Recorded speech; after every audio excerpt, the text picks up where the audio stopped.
Well, hello everyone. Welcome back to the channel. We're here to talk about Avatar. No, not the blue aliens with the hair sex. Avatar: The Last Airbender and Legend of Korra and its new upcoming show Avatar: The Seven Havens? Yeah, something like that. And they let out a bit of a synopsis for it, and I wanted to check it out and talk about it. Sorry for that loud ass Discord sound. So, as we all knew, it's going to be an Earthbender because that's just how the cycle be. But here's our synopsis for the new Avatar show, and we're gonna talk about it and stuff, and because it's got people quite a bit riled up. I got a second video for y'all following this up, where we're gonna talk about who is the better Avatar between Aang and Korra, in my opinion, of course. So let's see the official synopsis for Avatar: Seven Havens. A world shattered by a devastating cataclysm, a young earthbender discovers that she's the new Avatar after Korra.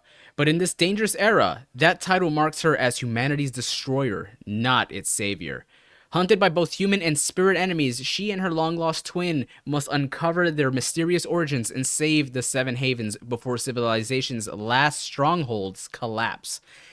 And I thought about this for a while. I wish I made the video prior because then I can be like, yeah, I said that. I said this might happen.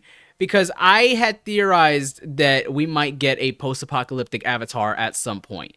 And this is the vibe that I'm getting from this. Post-apocalyptic because the world's last strongholds, like humanity's last strongholds, makes it seem like some really bad stuff is going down. And, they paint it, though, as though Korra may have had something to do with it, or had something to do with why people feel like the Avatar is now this humanity's destroyer. And a lot of people are running with that, and they're just shitting on Korra and the Legend of Korra, even though we literally know nothing about the show. If her being a villain is really a focal point, I don't think they would say it this soon. This seems like a general misdirection to get everyone all amped up and excited, and give us a bit of a plot twist later on in the new show that reveals that Korra is not a bad guy. It's just a big misunderstanding, as per usual. But yeah, like, or even she did do something that she has a reason and it's justifiable. And honestly, some part of me thinks that maybe she did do something. Now I've pondered and I thought about, like, could Korra have done something potentially that would lead to why everyone like feels like the Avatar is humanity's destroyer, or is there something else afoot? Now, I've seen some things online and I kind of agree with them. Potentially, if you saw The Legend of Korra, hate it or love it, whatever, like, you see that there's a lot of moments where she is trying her best to do the right thing, but everyone still shits on her for it. Everyone still hates her for it. Not just in real life, but in Republic City as well. And going as far as to getting thrown out of the city because of the whole spirit situations. So in a way, I can see her just turning her back on humanity and essentially things going back to how they were back when before he was the Avatar, where humans and spirits were fighting each other and stuff like that. And I can see that being the big problem. Maybe the humans and the spirits fought for a long time, and maybe a dark evil spirit has come out to play.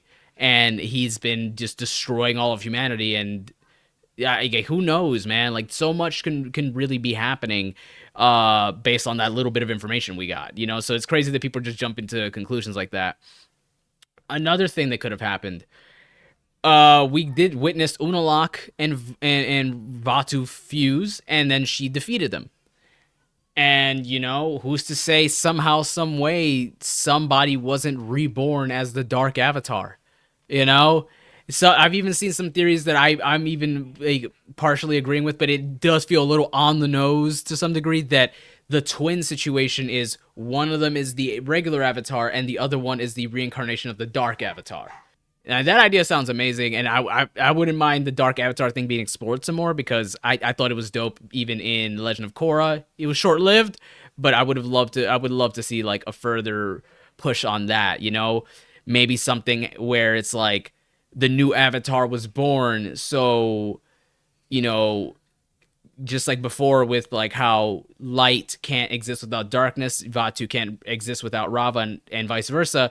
maybe, with the death of Korra and the resetting of a new avatar, the new dark avatar was also born, and that could be why they're twins, because just like Rava and Vatu, they're one and the same. And the synopsis is explained that they have a mysterious origin, so this, it kind of links up with that. Now, let's say potentially that dark avatar actually emerged sometime later during Korra's avatar dumb, like when she was the avatar, and that was the big threat, that was the big cataclysm, is that there was a dark avatar out there plotting and scheming, and she wasn't ready for what came, like that's a definite, like there's a lot of things that could have happened. And of course, the people of Republic City and other places aren't going to think, oh, dark avatar. They're just going to think, holy crap, the avatar is running rampant and doing all this crazy shit. It's, they're not going to differentiate the two. They're just going to say, well, avatars in general are bad, so every time we get an avatar, we have to hunt them down and kill them, because they can be humanity's destruction. But what, maybe that's what happened. Imagine we get a storyline, or we get like a flashback through Korra for the new avatar, showing that she fought the new dark avatar and either lost to it, or they both got destroyed, hence why they came back as twins. Like, there's so much that could have happened, that everyone being so outraged over it is both hilarious, ironic, and just kind of stupid, not gonna lie. Like, I'm excited to see where they go with this. And if I'm right and this is somewhat of a post-apocalyptic vibe, I'm not thinking they're gonna go full like Mad Max or Fallout, but like just the feeling of like despair and like, I wouldn't say hopelessness, kind of like how the first show felt, where it's like everyone's just going through it, and so like those little special things, little happy moments, they matter more, that's what I'm assuming is could potentially be happening. If Korra did turn her back on humanity and something bad happened in the midst of that, like, in a lot of ways, I can't blame her. The Avatar thing is given to them with this concept that they have to just abide by it and just do what was said. In a way, almost like doing Juan's bidding. Juan and Rava's bidding, Like, yes, there is a balance to maintain, but, it is a little unfair to the people that are born as the Avatar, because they just have to get forced into it. And in the case of our new Avatar, she's forced into just being hated. So I'm very curious to see what's going on with that. And I just wish people would be a little more open-minded to, like, Legend of Korra. Like, people react to Legend of Korra like if it was a live show, like Jersey Shore type shit. Like everyone's watching it. There's live feed of what's going on, live cameras. So they're judging Korra based on the decisions she makes as they're watching it. But it's like, y'all forget, this is a story. This is a piece of beautiful fiction. I don't care what you say. Korra was a great show. And she's flawed because the story revolves around her being flawed. She is that basic misunderstood teenager, but with a gift that she herself may or may not even want. So it's a given that she's gonna make tons of mistakes. Like, for hell, all her villains, hell, even Aang's villains, are all adults. Y'all, like, kids literally having to fight adults, but we're mad at the kid for like, yes, she was 20 by the end of it. 20, listen, when you get to, listen, I'm 28, okay? 21, 22, you're still a kid. I'm sorry, but you are. Yeah, you literally are. Like, the mindset difference is staggering, and a lot of people won't understand that until they get there. So I 100% understand why Korra is the way she is. What I don't get is why there's so many grown ass folk just going ham on this poor fictional teenager because of some plot. Like, they act like they're in Republic City and actively being affected by her changes. Like, it's so funny. It's crazy. But yeah, y'all, this could be a wild Avatar season, and each show seemed to get a little darker, whereas the first show is a little more on the childish side, and then the next one's a little more mature, and so I'm guessing this one's gonna ramp it up a little bit on the maturity. I do see them kind of tackling deeper concepts and discussions, which they already started in the Legend of Korra, like her leaving in the end of at the start of season 4 and not being around when all this crazy stuff is happening. She had post traumatic stress. She nearly died multiple times in less than a year. So you be that person and tell me how you would react. Yeah, I know there's like one person who would hear what I just said and just like start writing a paragraph about how they would have done it, and it's like, no, you would have died. But all right, yeah, this new one, Avatar Seven Havens, is exciting. I'm excited to see where they go with it. I'm excited to see what happens. Maybe there will be a way to bring back the connections to the past avatars and help bring balance. Maybe this is a cause and effect from that. Who really knows? There's so much that we don't know, and the Legend of Korra did a lot of digging up a lot of the old lore and stuff like that. So it would be interesting to see it picked back up further in this show to kind of bring it all together. And it also sounds like this new show is also going to be very much like the first show, where it's like just one long adventure, one beginning to an end.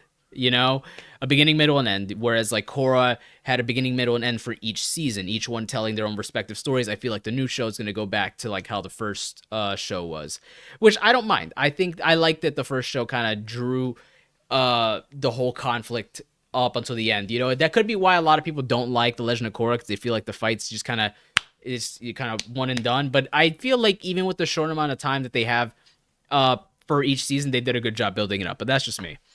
All right, y'all, this has been my video talking about the new Avatar series. I think it potentially a somewhat post-apocalyptic era, and it makes sense that it's like that it's a earthbender, because the last Havens is probably a freaking city of like metal, just like how Toph's daughter had it in the Legend of Korra. That's what I'm assuming when I think of like the last of humanity's stronghold, because I remember they have it set so like it could protect them and stuff like that, like it was like a dome. So that it makes sense that maybe the last haven is something like that, or the seventh haven is like that. So, all right, y'all.